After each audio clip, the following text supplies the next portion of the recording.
Então, vamos falar sobre o Dr. Daniel Schubert, vai falar, ele é especialista em medicina de emergência e também da Sociedade Brasileira de Medicina de Emergência, e vai falar, nosso primeiro caso clínico aqui de adulto.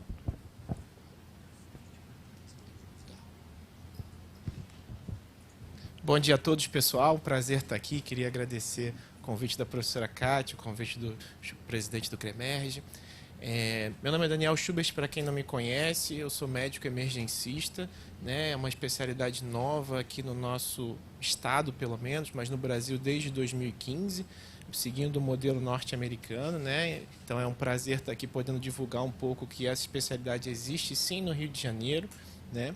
Também sou mestre em Ciências Médicas pela UERJ, a professora falou que eu fui professor agora, né? E a gente está com esse projeto, principalmente no Hospital Municipal Souza Aguiar, né, da Secretaria Municipal de Saúde do Rio, montando um programa de residência médica em medicina de emergência, tá? Então, a gente vai trazer para vocês um caso clínico discutindo um pouco do nosso racional, né, como médicos emergencistas que atendem esse doente assim que ele chega, né, ou é trazido pelos colegas do Corpo de Bombeiros. Então, sempre as informações que a gente tem, elas são muito direcionadas assim e rápidas, porque a tomada de decisão ela deve ser rápida. Então, um paciente de 52 anos foi trazido pelo GSE, né, do Corpo de Bombeiros. Foi um resgate difícil, informado pelos colegas do bombeiro. Eles não sabem o tempo que o paciente ficou submerso, mas eles já falaram para a gente assim, a gente aspirou muita quantidade de água pelo nariz e pela boca dele, viramos eles de lado, mas assim, continuava muito taque dispneico. E eles ofereceram para ele oxigênio no trajeto, tá? Quando chega um paciente vítima de qualquer tipo de causa externa, a gente tem um raciocínio muito direcionado, né? A gente sempre faz o ABCDE da vida e no caso do afogado não é diferente. Então a nossa priorização é sempre vias aéreas, né? Vias aéreas estão pérvias ou não estão pérvias. No caso do nosso paciente, ele ainda estava com vias aéreas pérvias, discreta quantidade de espuma. Porque a gente acha que o paciente chega já com todos os sinais vitais, todo monitorizado. Não. Na verdade, isso todo é um processo numa equipe de atendimento que é tudo acontecendo mais ou menos ao mesmo tempo. Então a gente treina para olhar, opa, está com as vias aéreas pérvias, está falando, né? Aí a gente vai auscultar o paciente, apresenta crepitações difusas. Tinha pulso radial, né? Um exame bem rápido, direcionado, estava lúcido, né? Mas estava um pouquinho agitado, né? A pessoa acabou de se afogar, ela não vai ser uma pessoa que vai estar 100% tranquila. Mas o que era notável era que ele tinha abrasões no tórax e no membro superior e inferior direito. Ou seja, além dele ser um afogado, como boa parte dos nossos afogados, ele também era um paciente politraumatizado. Então, os sinais vitais da admissão, frequência cardíaca de 124, saturando a 86%, já na máscara reservatório com 10 litros, que tinha sido instalada pelos colegas do bombeiro. A pressão dele, a princípio normal, 14/9, mas uma frequência respiratória de 34 incursões respiratórias por minuto. E aí, nesse momento, a gente é obrigado a tomar decisões ali à beira do leito. Então, o que a gente resolveu fazer com esse paciente? A gente resolveu botar a máscara reservatória até o talo, né? Isso é uma coisa que às vezes a gente faz o limite, né? Que a gente vê aquele fluxômetrozinho que fica na parede do hospital. Então, geralmente, acha que só vai até 15, mas não. Se você vai girando aquele negocinho, o oxigênio continua explodindo e isso é bom para o paciente, porque você consegue ofertar perto de 100% de fração de oxigênio inspirado. Obviamente, foi funcionado um acesso venoso, quem se move ganha move, minha colega do ACLS aí, então se ganha monitor, oxigênio e veia, né? E no caso dos pacientes afogados no Rio de Janeiro, temos que saber a epidemiologia da nossa cidade, principalmente na praia, a gente sabe que eles vão chegar hipotérmicos. Então também é uma das poucas situações, né, do ACLS que a gente lembra que a hipotermia ela é uma causa provável de PCR que a gente tem que tentar reverter.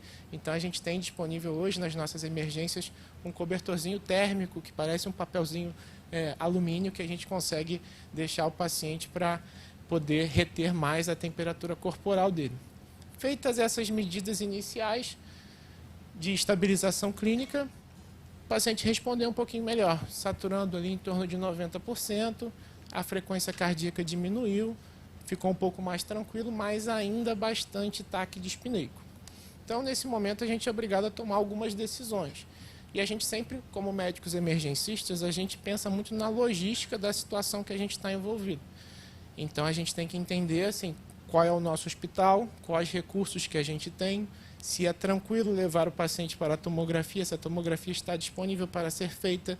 Não é simplesmente achar que a gente vai conseguir subir 5 andares para levar para uma tomografia, descer, enfim, sem um mínimo de estabilização. Então, nesse momento foi julgado pelos colegas que estavam atendendo que o paciente se encontrava minimamente estável para que ele pudesse fazer um exame complementar de imagem.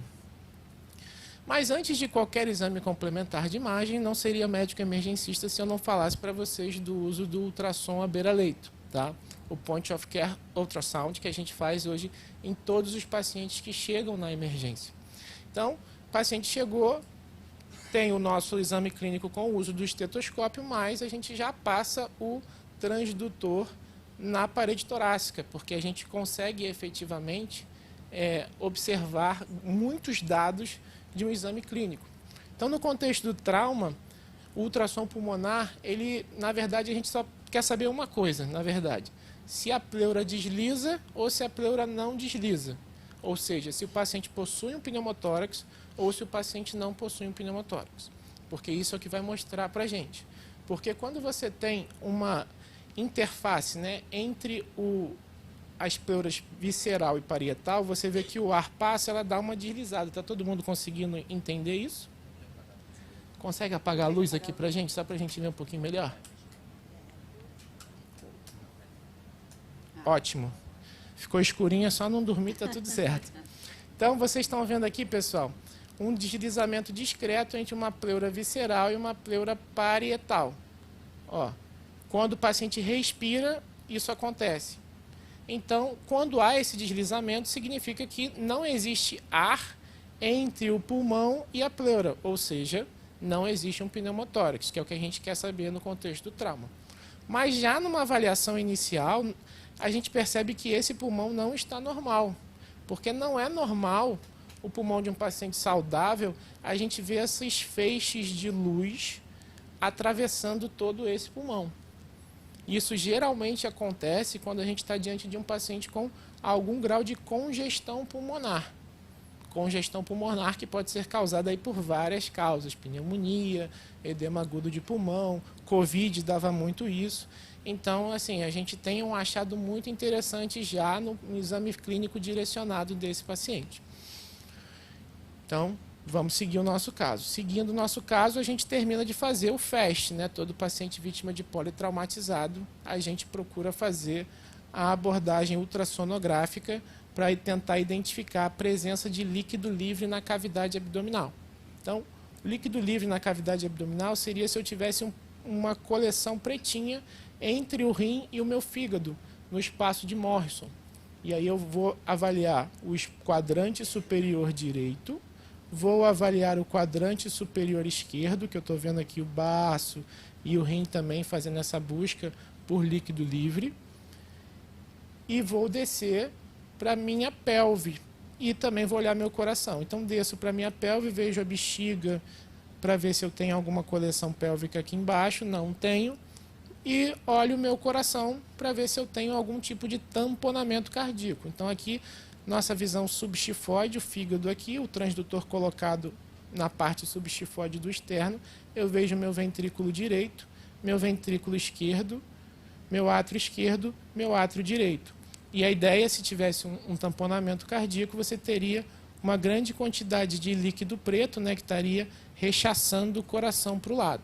Então, o que chamava a atenção no exame desse paciente era que, basicamente, ele tinha um exame FAST normal, porque ele tinha deslizamento pleural, mas era bem compatível com a ausculta pulmonar, ou seja, ele tinha crepitações difusas na ausculta pulmonar, compatível também com o quadro clínico de um paciente que ficou submerso e aspirou quantidade de água. Foi para a tomografia, que hoje em dia a gente, no politrauma, é o exame padrão ouro. Na tomografia, para a gente chegar a um tipo de conclusão, entender o que estava acontecendo, então a gente percebe grandes áreas aqui já, onde tem branquinho, quem é acadêmico de medicina aqui, branco significa que eu tenho preenchimento, principalmente alveolar nesses cenários, tá bom? E onde tem preto, onde está aerado. Então, o paciente, ele aspirou, assim, uma quantidade de água razoável, e aí veio para a gente conseguir atender ele. E aí, com base em todas essas informações que eu adquiri, eu sou obrigado a tomar algum tipo de decisão no departamento de emergência. Você vê, olha como aqui estava uma aspiração razoável, tá? E é engraçado porque esse caso ele não é um caso recente, não, ele é um caso de 2021. E aí, 2021, a gente ainda estava na segunda onda do Covid. Então, você ainda tem um fator de confusão no meio do caminho. Será que isso é Covid ou isso é aspiração de água? Né? Então, assim, a gente ainda tem que lembrar que os pacientes que chegam na emergência com acidentes, eles podem estar com gripe, eles podem estar com dengue, né? Eles podem estar... Enfim, ninguém é imune a qualquer tipo de outra situação. Então, a pergunta que... Pode acender a luz para mim, por favor? A pergunta que eu faço para a plateia, e obviamente depois o professor Spielmann vai responder isso na aula dele. Quais seriam os nossos próximos passos? Eu estou com um paciente jovem, né? Um paciente que foi resgatado pelo Corpo de Bombeiros, desaturando, com achados pulmonares, tanto no ultrassom, quanto na ausculta, quanto na tomografia. Está respondendo a altos fluxos de oxigênio, mas muitos altos fluxos, né? Eu estou falando assim, mais de 15 litros por minuto na máscara reservatória. E eu tenho que tomar uma decisão. É o doente que eu vou dar alta? Com certeza eu não vou dar alta para esse doente. É o doente que eu vou precisar internar. Né? Aí a segunda pergunta que o médico de emergência se faz: vou internar esse paciente na enfermaria ou no CTI? Né? É esse o nosso raciocínio. Então, a gente decidiu na ocasião pedir uma vaga de CTI para o paciente, justamente porque na nossa avaliação ele era um paciente que se beneficiaria de pressão positiva, ventilação com pressão positiva. E é uma grande discussão na literatura, eu dei uma revisada para poder estar trazendo isso para vocês. O professor Spielmann vai poder estar falando um pouquinho disso. A gente consegue botar o paciente numa ventilação mecânica não invasiva, ou a gente é obrigado a entubar todos os pacientes afogados. E é interessante que essa discussão na ocasião estava muito em voga, porque a gente estava saindo da pandemia, onde estava todo mundo tentando tratar tudo de uma maneira, no início, muito invasiva, com resultados bem complexos. E aí também teve um shift para, não, vamos botar todo mundo em ventilação não invasiva também, com resultados ruins. Né? Então, acabou que você é obrigado também a tomar essa decisão baseado no contexto que você está inserido. E uma questão que sempre surge é a administração ou não de antibióticos profiláticos para esses pacientes. Né?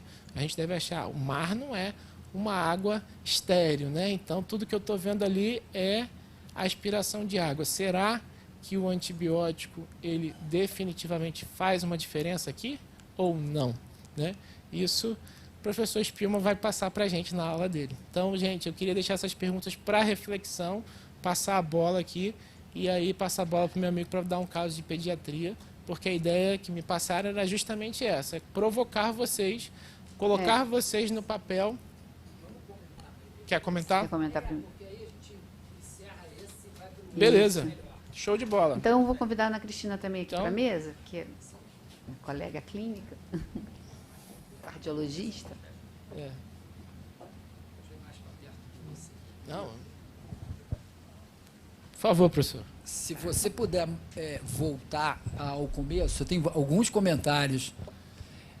Por que a gente trouxe um caso clínico? Porque eu acho que isso dá praticidade, né? É a realidade do que está acontecendo e a gente discute em cima disso. Esse rapaz, o senhor que se afogou, ele teve um trauma e o afogamento dele foi provocado por esse trauma.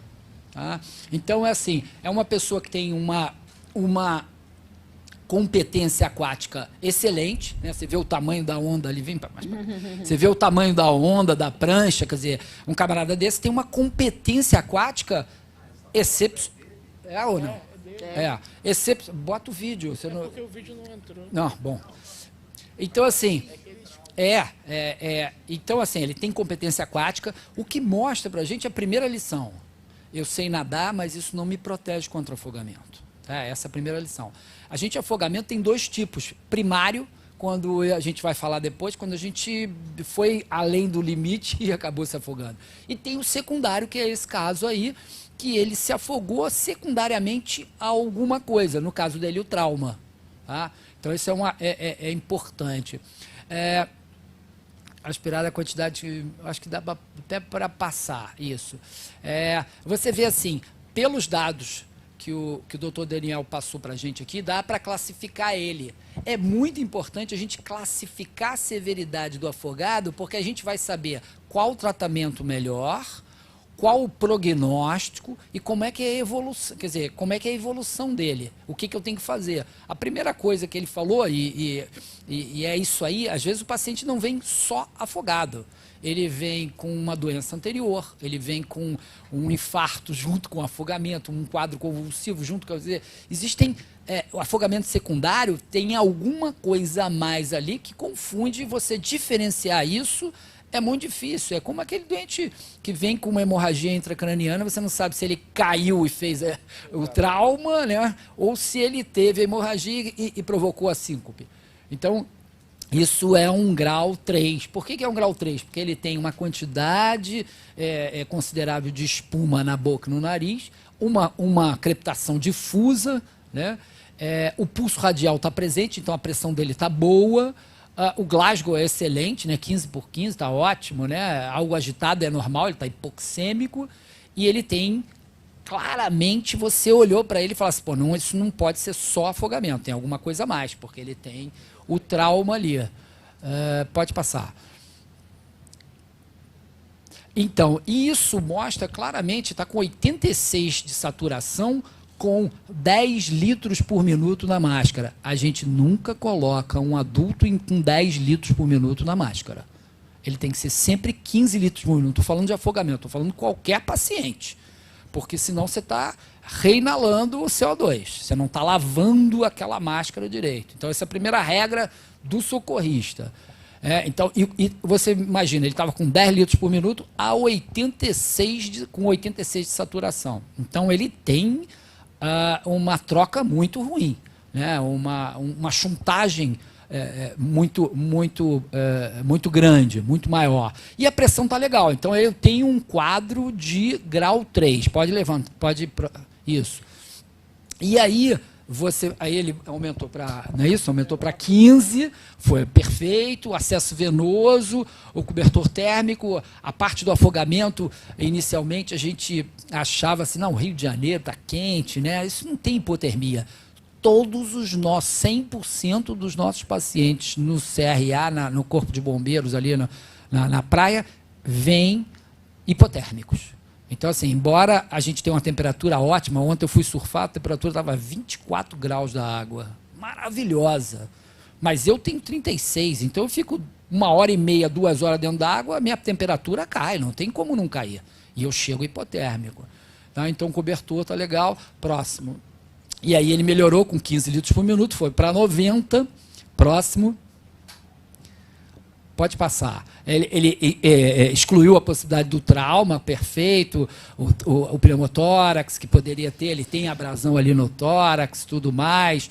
Você vê que a quantidade de hipotransparência ali na tomografia é mais em base mesmo, é hilo para baixo, é mais à direita, onde é mais comum o afogamento mesmo.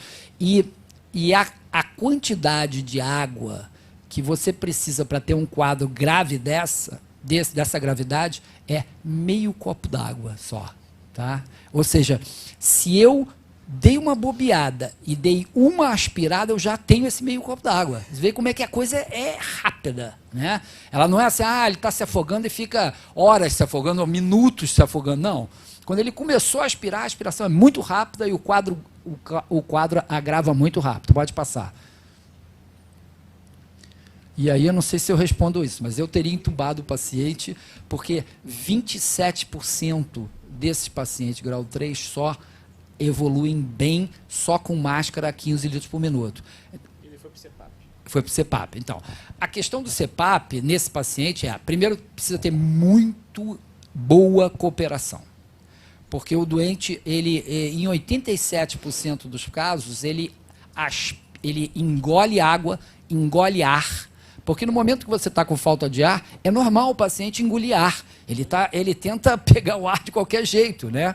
E aí ele está com o estômago normalmente distendido. Quando você botou no VNI, porra, é a morte para o paciente. Eu prefiro entubar, pelo risco, eu prefiro entubar, mas não quer dizer que eu nunca tenha tratado dessa forma. Eu já tratei vários, a gente até aprender, a gente fazia, às vezes VNI, às vezes botava 15 litros, esperava.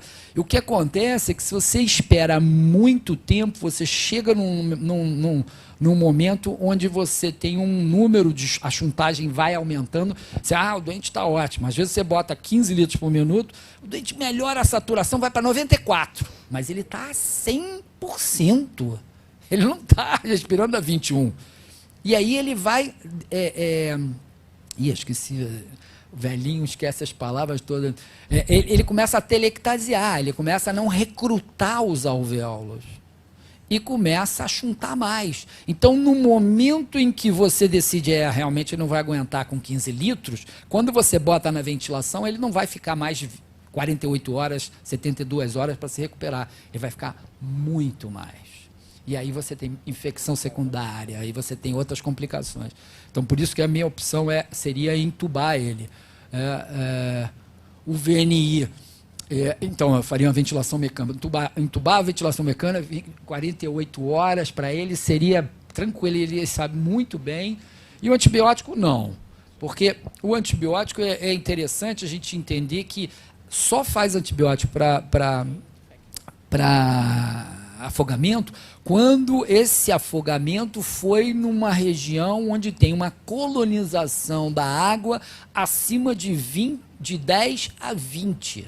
Significa praticamente esgoto, né, ou uma enchente, uma inundação, algo dessa natureza. A maioria das praias, mesmo quando elas estão com a bandeira lá de que está poluída, imprópria, ele não tem esse tipo de colonização. A não ser que seja um paciente imunodeprimido. Aí você, a partir de 10 a 6... E como é que você sabe isso? É simples. Chegou no hospital, colheu o conteúdo gástrico, botou lá na cultura, deu esse 10 a 6 ou 10 a 20, você já sabe que aquela água estava colonizada. Show. Tá. Beleza. E queria fazer algumas colocações. Primeiro, parabenizar, né, Daniel, nossa, excelente caso clínico. E a gente tem que trazer, né, essas novas metodologias de ensino. Né, metodologia de ensino, a gente está tratando de andragogia, a gente tem que trazer. Então, é TBL, né, a gente está trazendo aqui TBL, aprendizado baseado em caso. O caso foi perfeito. Eu acho que ultrassom, né, tem vários editoriais agora de revistas famosas, revistas, né, que a gente está acostumado a ler, que falam que o ultrassom hoje é a extensão do estetoscópio. Né, e a gente tem que trazer educação continuada, né, para os emergencistas, principalmente. Então, belíssimas as imagens, né? Quando eu vi o coração ali, falei, nossa, né, é digno de um ecocardiografista, né? Mas eu queria perguntar assim, eu não tenho dúvida que esse paciente ele tinha um risco ventilatório alto, né? Eu acho que é a primeira coisa. Então, é a questão da terapia intensiva. Isso. Né? Eu queria perguntar para vocês, a manta térmica geralmente basta ou vocês precisam avançar com alguma terapêutica mais específica para hipotermia? Acho que nesse contexto, assim, a gente tem que entender também que o paciente, isso é um problema para todo politraumatizado que a gente atende, né? Ele sai, às vezes, de um asfalto que está a 40, 50 graus, ele vai para nossas unidades de emergência que estão 20, 21 graus dentro do hospital. Então, assim, tem ar-condicionado na sala de trauma, tem ar-condicionado na sala vermelha, né? Assim, a temperatura dele foi respondendo, então por isso que a gente não lançou mão de outros tipos de terapêutica, que no caso que a gente usa tradicionalmente é pegar o soro, bota no micro-ondas, aí 1 minutinho vai aquecido e você faz o soro aquecido no paciente. Claro que aí as tecnologias do pessoal lá fora tem relatos de casos de pessoal botando circulação extracorpórea para poder aquecer, enfim. Tem toda uma tecnologia que a gente, às vezes, não tem isso disponível nos nossos hospitais de emergência aqui do Rio. Mas é isso, assim, quer comentar? Tem algumas coisas bem interessantes. A primeira a hipotermia pode ser benéfica ou maléfica, né? Então, ela é maléfica quando ela produz calafrio, quando ela produz aumento do consumo de oxigênio. Ela é benéfica quando você está iniciando uma ressuscitação. Então, no início da ressuscitação, ela preserva o consumo. Então, você não reaquece. Você reaquece acima de 34, o suficiente para ter sucesso na ressuscitação. Nesse caso aí, se você conseguir esquentar o paciente, é ótimo, né? A gente na praia fazia o seguinte, jogava qualquer coisa, botava ele no sol e ele esquentava muito rápido, né? Então, assim, na areia, mas você já está na areia, então você joga uma manta ali, aquilo ali fica uma sauna, né? Então esquenta muito rápido. E a gente fazia isso também com o paciente que a gente estava ressuscitando, mas moderadamente, quer dizer, o que é benéfico e o que é maléfico. A outra pegadinha, que eu acho que é bem interessante a gente comentar, é temperatura. Como é que você vai medir essa temperatura para saber a hipotermia que ele está? E a única resposta que a gente tentou foi timpânica. Não existia outra forma. Pode botar um catéter. Não sei, isso não existe na maioria dos lugares, né? E normalmente a gente no pronto-socorro via o cara botar o termômetro embaixo do braço, não vai adiantar nada, né? Então, eu acho que era isso. O Rui... Tudo bem, prazer, Rui, eu sou da Câmara Técnica. Eu queria fazer uma pergunta para o Daniel e para o professor Spielmann. A temperatura, às vezes no ambiente cirúrgico, a gente faz esofágico, não sei se tem valor, né? E em relação à opção de tratamento que vocês falaram, uma não invasiva, outra invasiva, o que vocês poderiam considerar sobre fadiga? Então, assim, obviamente isso é reavaliado, né? Quando a gente decide colocar o paciente numa modalidade de tratamento, a gente tem que ficar sempre em cima dele, né? Então, o paciente que a princípio estava só taquipneico, e aí a gente sabe também que o paciente afogado ele tende a tentar compensar isso, aumentando muito o volume minuto dele, a frequência respiratória, para ele tentar lavar tudo o que acontece nisso. Então, assim, no momento inicial que ele estava respondendo ao tratamento, ficando bem, assim, vamos botar ele na VNI e ver como ele vai ficar. Claro que se botou na VNI 1 a 2 horas, tirou, ele piorou, desceu a ladeira, já está dizendo para a gente assim, esse cara, ou ele vai precisar ficar de VNI contínua, e aí é ruim para estufar o estômago, e aí realmente ele vai se beneficiar da intubação orotraqueal, ou assim, não, está fadigando desde o início, é uma avaliação tênue, é o uso da musculatura acessória que a gente tenta ali fazer na hora, entendendo que tem vários fatores de confusão. Fadigou, tubo. Isso não tem discussão, a gente intuba várias pessoas, o emergencista gosta de intubar, né? Mas como estava saindo da parte do Covid, né?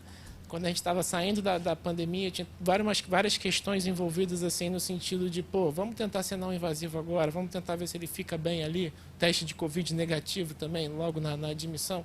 Então, assim, isso é importante, entendendo os recursos do hospital também. Como é que está meu CTI? Meu CTI está lotado, está cheio de paciente entubado. Então, assim, a gente também tem que fazer essas considerações, né? Mas, assim, ele ficou bem na VNI, tirou, ele tolerou bem e, assim, ele não teve essa regurgitação, não. O esofágico, o problema do esofágico tem várias coisas ao mesmo tempo ali, né? Então, você passar isso no APH é complicado. Então, assim, o esofágico tem essa dificuldade. Em relação à outra pergunta, que foi a parte da ventilação da fadiga, é normal. O paciente é jovem, são rígidos. Então, assim, a insuficiência respiratória, ela foi súbita.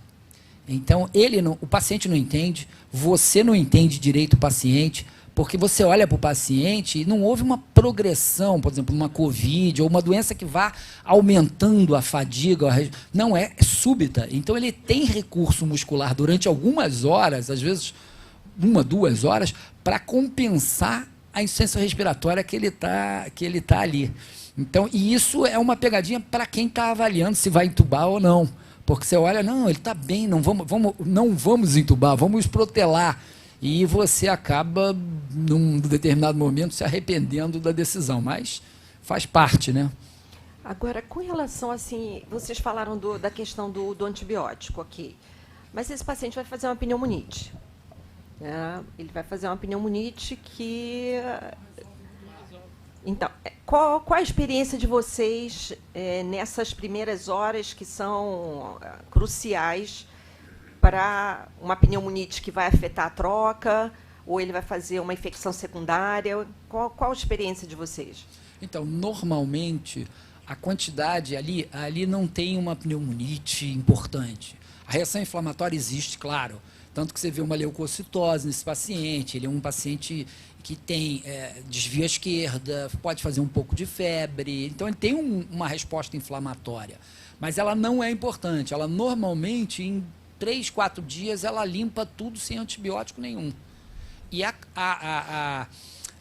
digamos assim, a infectividade daquele líquido aspirado, o pH é muito semelhante ao nosso, né? Então, assim, a infectividade é muito baixa por não conter a bactéria primariamente na água e por uma boa resposta saudável, né? Normalmente, quem vai à praia, quem está na piscina, quer dizer, é porque está bem, né? Normalmente, né?